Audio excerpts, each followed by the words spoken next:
Welcome to a Wiser Retirement Podcast. Before we get started with the episode, I wanted to let you know about a new free ebook available on our website. This ebook goes over the top reasons most financial plans fail and covers what a quality financial plan should consist of. The link to download Top Reasons Most Financial Plans Fail is listed in the episode notes. Now on to today's episode.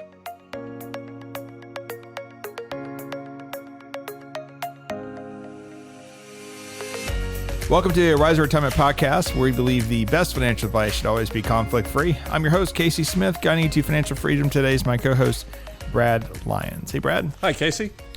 All right, Brad. So we have talked about in our pre-show prep for this, we're going to talk about investing through times of fear. So the prep for this, you had a homework assignment. I did. And your homework assignment was to create or list out all the doomsday scenarios that you could find on the web or in your brain. That is the case. I found 37. We have 37 reasons why you should all stop listening to this podcast, liquidate everything, and run for the hills or your local bunker. Well, it's interesting that, like last year was one of the more difficult years for investing, but investors for the most part hung in there. Okay. They really did. We didn't get a lot of phone calls saying that I'm done, I'm over, I can't do this anymore. True. Okay? But in the worst time, I will add to that, because I was thinking about this after our conversation, I'll add to that I also sent out a lot of emails. Well, communication is key. Yes. Because I was like, man, this is kind of a scary period of 2022. I haven't done that as much this year because I'm actually feeling pretty positive. But I think I made one mistake in that, I read the Wall Street Journal, but I don't watch as much TV and news. And when you start looking through these headlines that you found, this is terrible. It really is. The market's up year to date. Everyone's made money in 2023. That we want to get to that. Yeah. Well, I think there's a lag. In people's thought process. That we're busy with jobs and work and everything. And by the year end, all this is accumulated last year. It all began to accumulate in people's minds. And now they're beginning to process it. We're only into the year a couple of months. Right. And now we're maybe starting to see some of the ramifications of investors' moods from last year starting to roost in this year. I don't understand it though, because I'm like, I know people just don't look at statements and they, it's like, I need to hire like a drummer boy every time they come in for review meetings with me or Missy, because she's like, I didn't even look at my balance in the last year. And I'm like, oh Lord, that's why we always start with planning first, because we always show our clients that they're still on track. I've never had anyone get off track because of markets ever, but it's just, there's this added fear and we'll dive into this, but sometimes it's political, right? Right.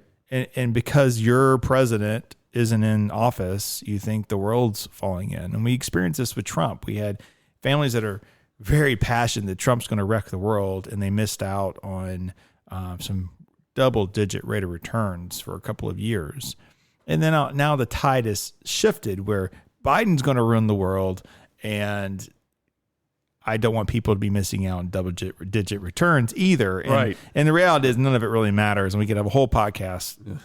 Well, have a whole series of podcasts. Correct. On why who's president doesn't affect the stock market. Right. There are certain things that certainly affect the stock market because of what the president does, but you're looking at very small sections of time when you're investing for your lifetime.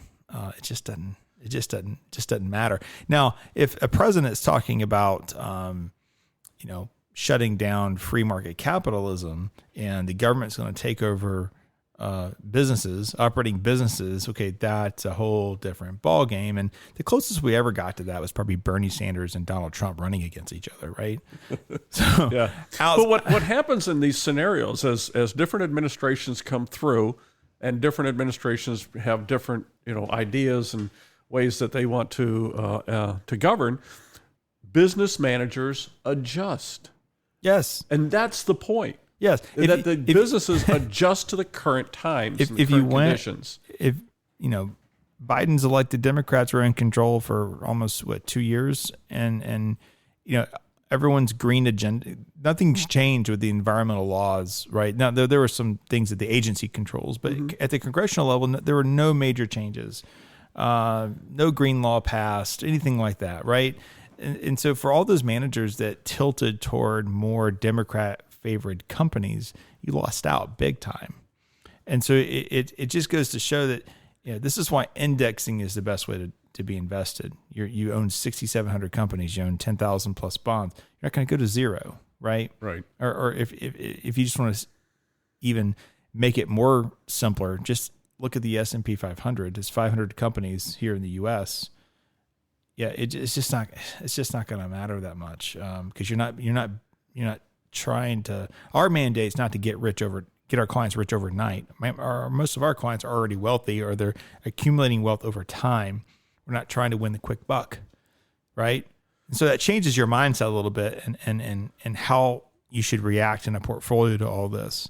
Well, in an index, you're covering the 11 different industry sectors, right? Right. So if an administration makes a decision that has effect on one industry sector, it generally is going to have a perhaps equal and opposite reaction to another industry sector.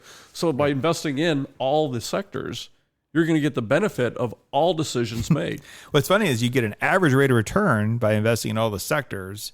And over the next 10 years, your active fund managers have a 6% chance of beating that average. Right. Over a 20-year period, they have a 2% chance of beating that average. And that's what I just keep telling people is, why do you think there's a secret sauce to all this? There's no secret sauce. It's very plain. It's right in front of you. It's so easy, and yet so many people don't do it. And we even see it in our own benchmarking. We're mostly passive investors. We have some tactical allocations that we do, but yet we continue to be in the top percentile compared to our peers. And we do that through an accounting software that we share with other companies, not our data, but the company that owns the software gets rid of all the company names, and it said, this is where you rank in portfolio performance. This is where you rank in company growth. And it's very interesting. It's only 3,500 companies, but they're all independent firms like ours. Right. Advisory firms. Correct. Mm-hmm. And you can spot the ones that probably have weird trading strategies by their rate of return over the last couple of years. But let's get to our doomsday list. And I don't know, this is 37, Brad. I mean, are we going to have to people have to listen to us on 1.5 or 2.0 times to get through these. So let's just and just a little bit ago, you told me it was time for the podcast. I might have kept going if they're. I know, right? Well, and the point being here is that each and every one of these has a debilitating factor in our minds. Right. Okay, if we were to assign a number to it and then add up the number, that would be the total score of all these things that are bothering people right now. But each and every one of them, there's probably not one that's going to stop anybody from investing. Right. Not going to stop anybody from doing what their goals are. All of them together. Yeah. But you start picking away at this one after another. Yeah. All right. I got more I can add to these. Well, good. Just looking at it, but let's get through these through rapid fire. Exactly. So let's start with one. Recession in the economy. This is a big concern for people right now. And yet, at the same time, I was just looking at the GDP Now forecast. Yep. It's at 2.7%, I think, for the quarter. Correct. Exactly. So, there's a good chance we don't have a recession this year. Exactly. So people talk about recession. Another thing, Morningstar just came out with a report talking about what does recession mean for portfolios. It's actually pretty good. 2 to 3 years later, the total rate of return. I mean, it's high tides lift all boats, right? Mm-hmm. for us index investors. When you have recessions, it weeds out the companies that are weaker sometimes. Mm-hmm. So I don't know. We probably really shouldn't be that worried about a portfolio in your recession. And if you're about to retire and you're a wiser client, we've been building cash anyway, getting ready for your retirement. So not that big a deal. But I think to your point earlier, we've never had to tell anybody they couldn't retire because of market performance. No, never. Right. Not in 23 years anyway. Mm-hmm. Inflation. Inflation. Yeah, It's rising prices. Prices rise. Inflation is a monetary phenomenon. We've had very, very, very low inflation over the previous 10 to 15 years. Right. Now it's picking up. I don't know. That report 2 Fridays ago kind of scared me a little bit. Not scared me, but startled me to go, crap. I mean, the Feds don't have to keep raising rates because people keep spending money and buying stuff. People like things. So I don't know. I mean, I think inflation is concerning, but that's actually why you invest in stocks over bonds, because stocks can keep up with inflation much better than bonds can. That's right. So yeah, historically you have pretty big sell-offs actually at the beginning of inflation, but at the tail end you have great, bull markets, right?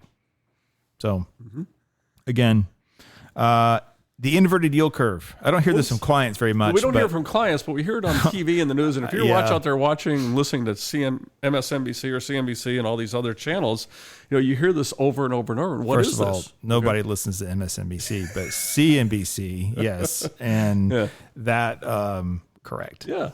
Yeah. And it's simply that, investors are taking the mindset and they're going to put their monies where their thought is that in the future, interest rates are going to come back down. Yes. You can see that short-term interest rates are high, long-term their interest rates are lower. You see that in CD rates right now. So I can get a 5% 1-year CD. Right. Or a 2-year CD I can get for 2%. Exactly. Right? That's exactly right. So that's a real life example of, that's not the official yield curve, but that's a real life example of that, right? They believe that the Fed's going to wreck this thing and basically have to lower rates to bring back the economy. Yeah, exactly. Interest rates and mortgage rates continue to rise, as we were just talking about. But here is the mortgage rates. So that housing affordability, right, is lowering, or getting lower. So, but what's happening is we're saying that housing prices are starting to come down a bit, adjusting for the higher interest rates. Yeah. The price comes down, but the yield's higher. You think it would balance out, but it doesn't. You're just better off with a lower yield or a lower rate, period. But yes, that can be concerning if you're trying to buy a house or move. Right. The other side, the flip side to higher interest rates is all the savers out there are going to have more money. That's very true. Those 4% high yield savings accounts didn't just create themselves overnight. Nope. It's not the companies being nice. It's because the 10-year treasuries now, or even the 2-year treasury now, is up over 4%, right? Cryptocurrencies versus U.S. dollar. So I don't know why people wouldn't be investing because of cryptocurrencies, but maybe they think that the cryptocurrencies are going to replace the U.S. dollar.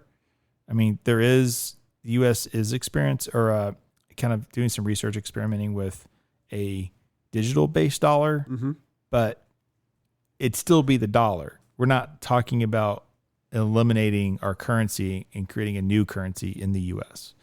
Potentially, they could be concerned about Bitcoin's going to take over U.S. currency, or some type of crypto is going to be the world currency instead of U.S. currency. That's the one. Yeah, I think that's kind of the one worlders. I think that's pretty far-fetched. Yeah. It is where we as are much today. of this on this list is, but these are kind of a drip campaign sort of thing. Right. Russian invasion of Ukraine. So that's become very polarized politically now. Before it's like go Ukraine, and now we're starting to see a divide in that. And it's just past the 1-year anniversary that Russia has invaded Ukraine, and so it really hit the news hard recently. And so people are getting a second look at it. Yep. The U.S. is sending a tremendous amount of aid in terms of financial over there.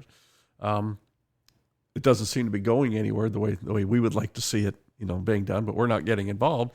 And so it's just a constant drain on the news, and our thoughts. So, well, it's a terrible situation. It didn't even have to happen. I feel like if there had been stronger connections with Russia at the time, we could have given them an out where they all win, and that's the problem with all this war is how does everyone win?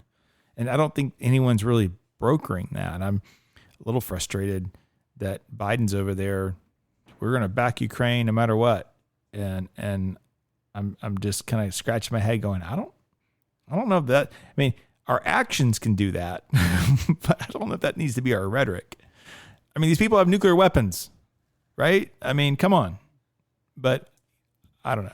I'm not I stayed in a Holiday Inn Express one time, so maybe I'll just leave it to the foreign policy experts, and that's what the president needs to be saying, and I need to fall in line. Yeah. So I'll It's say a tough that, one but, for sure. It's a tough one. But yeah, I think the number 7, China possible invasion of Taiwan, only because, okay, I mean, we're talking about what fears. Yes. All right, so I sit there reading what I read and going, all right, so if China's going to supply weapons to Russia, and then Russia and now Ukraine with U.S.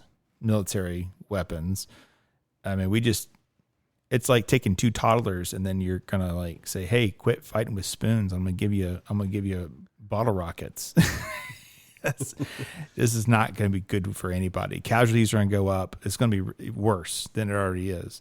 But then you look at, okay, is China not using this as some form or fashion to hope that Russia will defend them when they invade Taiwan, which, according to the Wall Street Journal opinion article by, who was that written by? I think I thought it was a sitting general, but sitting generals would not write Wall Street Journal opinion articles. So it was somebody that was interviewing someone from the military. Anyway, I should know this better than I do. But the bottom line is the U.S. has not invested enough time and money into the Pacific operations. We've focused on the Middle East for 2 decades, maybe more now. And so they did a simulation of what would happen if we went and defended Taiwan. We'd be out of weapons in the Pacific in 3 days. Like, China has the advantage at this point, and they have no idea how long it'll take us to build an arsenal to be able to defend even our own territories in the Pacific Islands. And so, and this was in yesterday's opinion article, if someone wants to look that up. But it's that startled me because, I was just a kid in the 80s, so I didn't really think about possible nuclear war or, the Red Soviet Union. But now I'm like, holy crap. And we don't have enough people in the military. So then you think about draft if something like that were to happen. Well, that's my kids. My kids would be in that draft. So you start going, holy crap, like this world could go downhill really, really quick if we don't have an adult in the room. and that's what people are. And that's what people, about. And that's what people are worried about. I'll jump into that bandwagon because I think about this. I was like, who's in control and who's thinking about me, versus your political power. That's really, really frustrating. National debt ceiling and debt default. So I don't know. Does it matter? It never has. Does the ceiling even matter? It doesn't. It's something that was instituted years ago that they wanted to make sure that before they went beyond a certain level, that there was recognition of that, and that they all agreed to do so. They being, right. Congress, essentially. Right. Now it's become a political and every year issue. it happens, or every periodic it happens. And right. And all it's become is a bargaining chip. I mean, we print our own dollar. If we lived in Europe and every country had to use their economy on one currency that you can't control as one nation, that's a problem. We could devalue our dollar to the point where you can make everything affordable. I would say that'd be a good thing, but the point is I don't know that the debt ceiling. I mean, I remember it used to be a campaign thing. Remember Ross Perot, and he had little charts and he'd point to it. You remember those years? Those are great. Those are great, right? Ross Perot. The debt default. Yeah. I mean, you just print more money and you pay your bills. I don't want to be that nonchalant about it. I think it does have a long-term effect at some point. There was that one point in time where Standard & Poor's and Moody's did downgrade the U.S. debt. Well, that was during the financial crisis when we got all political and we decided we weren't going to pay our bill. We ended up paying the bill, but yes. As a side note, they had to downgrade everybody else's debt as well because nobody could have a higher rating than the U.S. government. So everybody who had an A+ or AAA rating, they all got downgraded by default. Right. Wrong word there. Right. Bad word there. But that happened but it doesn't mean that their debt was bad. It was just meant that they had to downgrade it to be in relationship to the U.S. debt being the superior debt quality. I'm a little more cynical about it because I go back to Moody's and S&P was being raked over the coals for giving big ratings to all those credit default swaps and everything else, right? So I feel like it's almost like retaliation to the politicians that were criticizing them. But that's looking back. Rising energy prices, that kind of goes along with inflation, but A little bit, yeah. If you have inflation, again, you want to be owning stocks. You don't want to be sitting. If you keep your money in cash, that's the worst thing you can do if the cost of living is going up. Even if the stock market declines for a while, you're still better off in that position than you are holding cash. You found this one on the web still, huh? COVID restrictions. I mean, I guess in China, right? There's still places with COVID restrictions. Absolutely. In the U.S. too? Yes. Man. I mean, yeah, certain cities, certain, municipalities. It's hard to imagine. Yeah. Supply chain issues. We still see some of this. And it's tied also to labor. Supply chain and labor right now seem to be tied together. In that there's demand, because we're seeing it from the inflation standpoint, but there isn't the raw materials and the manpower to put together the production to satisfy the demand. So what we're seeing is it's causing part of the inflation. Okay. Now, in that sense, if you talk about, is it good to be in stocks? Yes, that gives companies purchasing or pricing power. Yeah. In order to raise prices to go along to meet that new demand level. So you've seen the old, supply and demand curve. Prices adjust to meet the supply and demand. Crime. What did you find out that people aren't investing because of crime? I think it's something that people worry about. We also see companies moving as a result of that. Small businesses getting out of business because of storefronts. We see it. What happens with crime is that some of the retailers are reporting large amounts of, there's a word for what they call when people steal stuff, and then they have to add that to the price of the goods that are still on the shelf to make up for it. So that, increases the inflation and social unrest. I mean, we went through that in 2020, racial-based riots. Mm-hmm. Interesting, the riot that took place here in Atlanta, I didn't even know it was happening. It shows you how in tune I am. What, the Cop City? Yeah, over Cop City. Yeah. I guess they arrested 23 people and only 2 from Atlanta. Yeah. Only 2 from the state of Georgia. Jeez, that's crazy. Yeah. It goes back to woke. I mean, I'm a firm believer you go woke, you go broke. We're starting to see some backlash. We are. Did you see the chocolate bars advertised?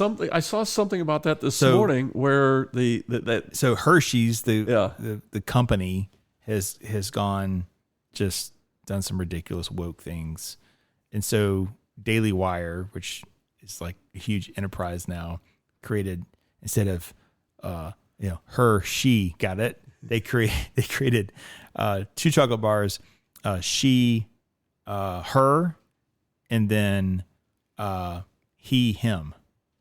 And you can buy these chocolate bars that are she, her, he, him, and then in the advertisement, you guys need to go to YouTube and watch the advertisement, but the advertisement says one of them has nuts. You can figure out which one.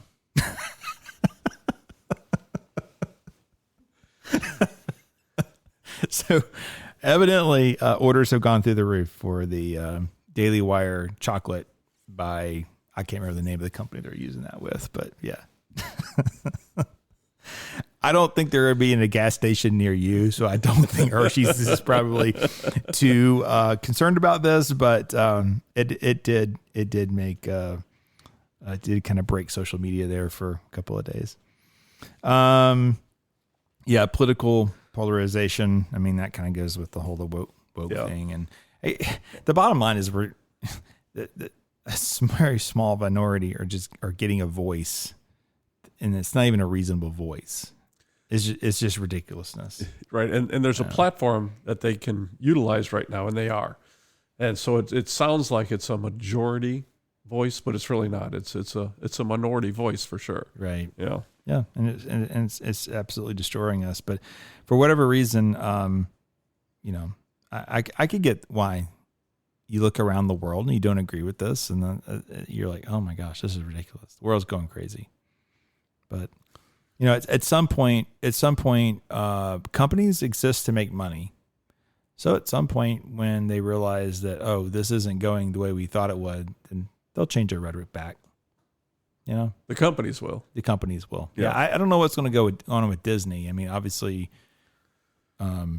their district has been officially moved out of their special tax treatment, and they'll have to be paying more taxes. Actually, they'll be paying taxes like any other corporation. So they're just, you know, I don't know. They didn't seem to be that big. Well, I guess the CEO lost his job over it. You know. They brought Iger back. Yeah. Yeah. So, homelessness issues. I mean, we don't see that so much locally, but No, we don't see it here. We see it on the news. yeah, And it may be a very segmented issue, right, but it's just right there. right, I mean, it's a terrible thing, and it gives the impression of the greater economy, getting worse and worse and worse, and possibly going into a recession. So it's used in tandem by the news to tell a story right. that people, if you hear it enough times, you begin to believe it, and it begins to affect how you think about the world and how you're going to live your life. School boards, parental control over classes taught. I mean, we got critical race theory out there now that people are up in arms about. Before that, it was how we learned how to teach math. That was a big deal. CRT, what's the acronym for? You said it. Critical race. Oh, that's Yeah. critical race theory. Yeah. Okay, got it. Mm-hmm. Yeah, I mean, it you look at it and for most of us, it doesn't make sense. But, I think erasing history, to me, that's kind of frustrating. We tearing down these monuments, and it's still happening. I saw one recently being torn down somewhere, Virginia, I think. People cheering. They have no idea what they're doing. Right. They're just creating unrest. Bear markets and stocks around the world, bear markets and bonds around the world. So, we just see declines. We're looking at statements from last year going, but it's been a great decade. That's the point. I hate annual statements. I wish we could show people like since inception, and we do. We do that in our client portals, but you should never be judged over 1 year. And I'm not saying us as managers. I'm just saying it's 1 year. So what? It's Right. 1 year out of how many more do you got to go? For most people, it's 30, 40, 50. Keep adding it up, right? Mm-hmm. My favorite is to look at these charts. We call them mountain charts. And you look at them over long periods of time, and periods like last year, you can't even see them.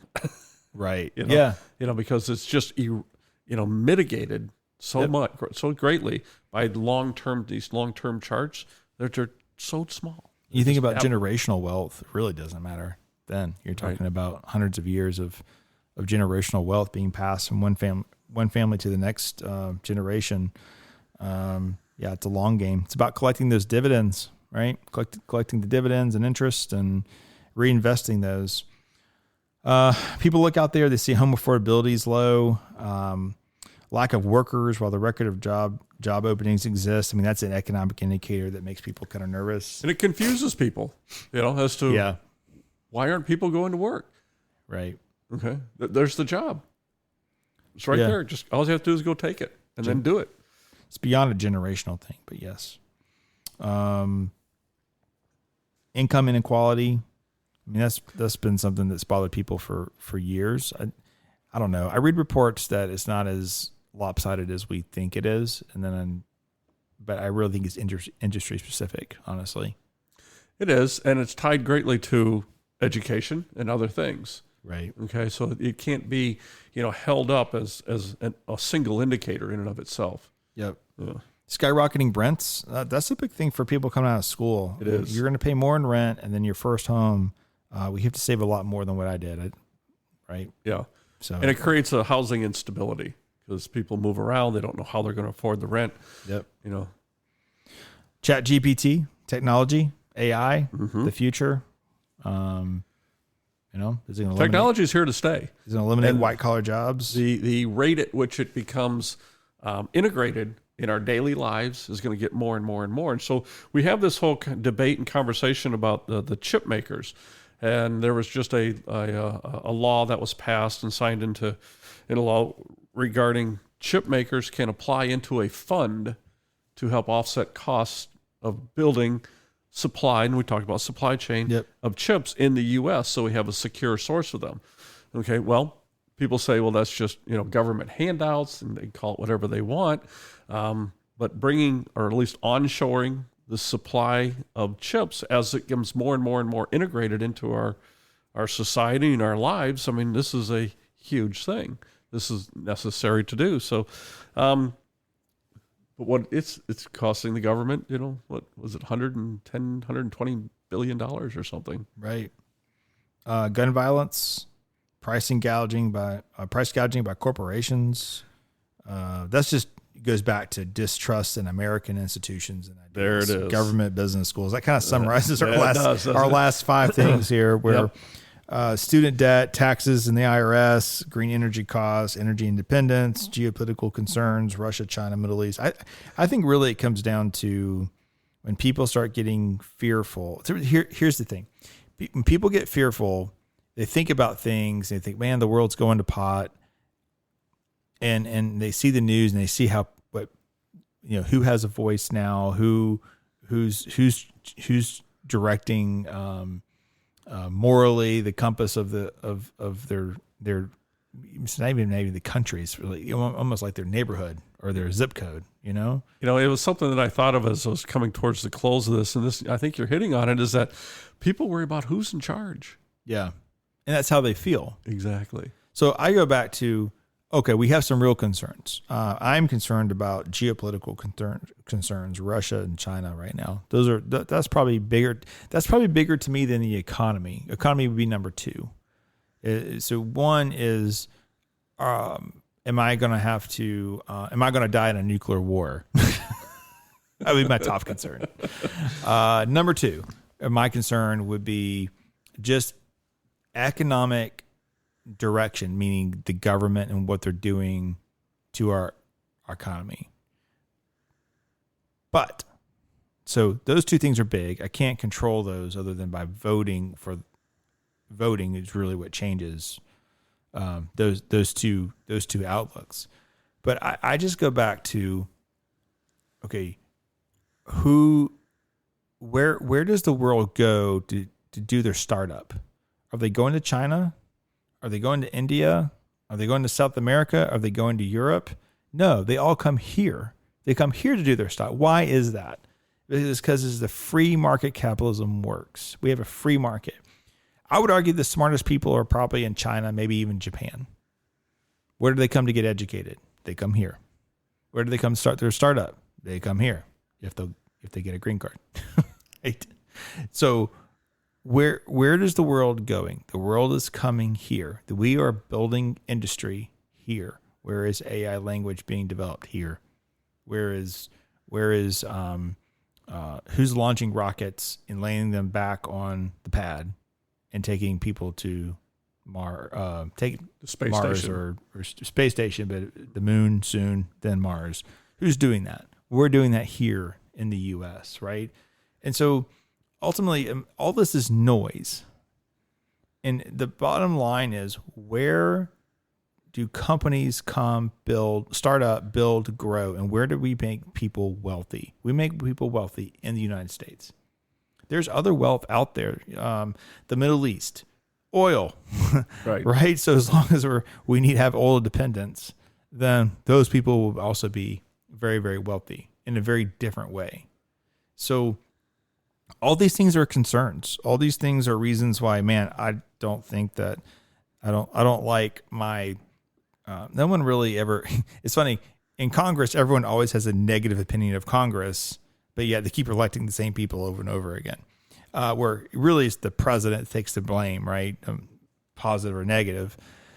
So I don't like who the president is. I'm not saying I don't like the current president. I'm just saying figuratively. Right. I don't like who the president is, and therefore I'm going to just take my money to cash, or I'm just going to sit on the sidelines until when? Until you feel better. There's no math to that. It's just based off feelings, and people do have a risk tolerance. They do have to sleep at night, right? So I recognize that, but you're talking about destroying wealth building techniques. Right. Which the next thing is the opportunity to build wealth through this technique called investing in the U.S. economy and corporations in the U.S. and throughout the world. I mean, I'll give you an example. Many, many years ago, I was counseling a small business owner who owned a dry cleaners. It was the weirdest situation I think I've ever been in counseling small business owners. These people were not business owners. These people were hard workers. It's a very big difference.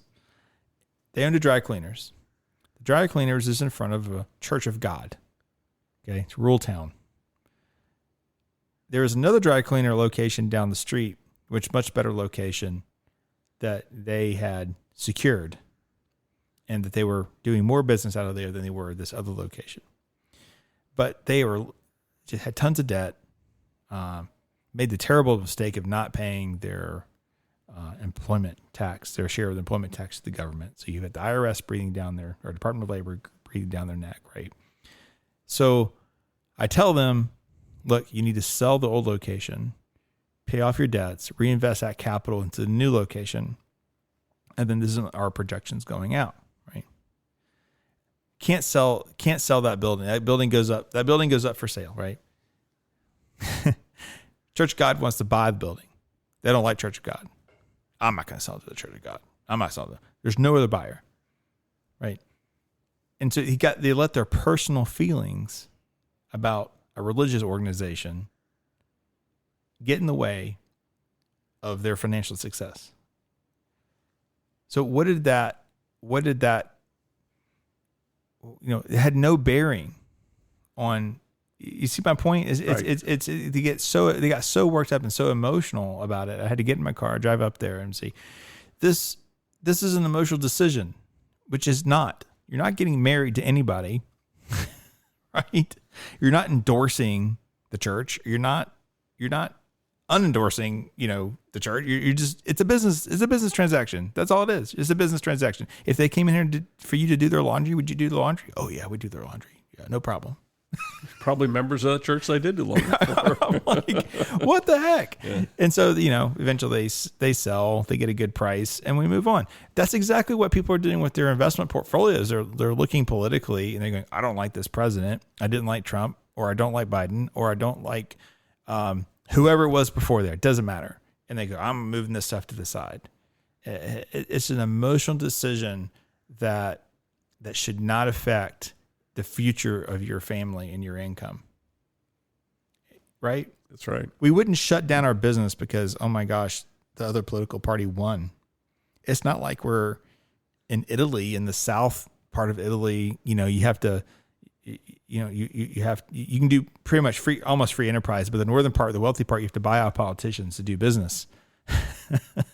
and I had a long conversation with a financial advisor who was from Italy one time, and I learned all about this, which is very interesting. But the bottom line is we can't let our emotions dictate our financial success. We have to separate. So you sit there and you tell yourself enough that there's a problem. Eventually you fixate on it, and eventually it becomes truth. And none of what you formulated is truth in relation to a portfolio. Right. It becomes truth only in your own mind. Yeah. And you begin to calculate factors to bring that truth into your reality. Okay. And when that happens, you're completely rejecting everything else that's going on in the world. Now, there's an old saying in investing, and that's that stocks climb a wall of worry. Okay.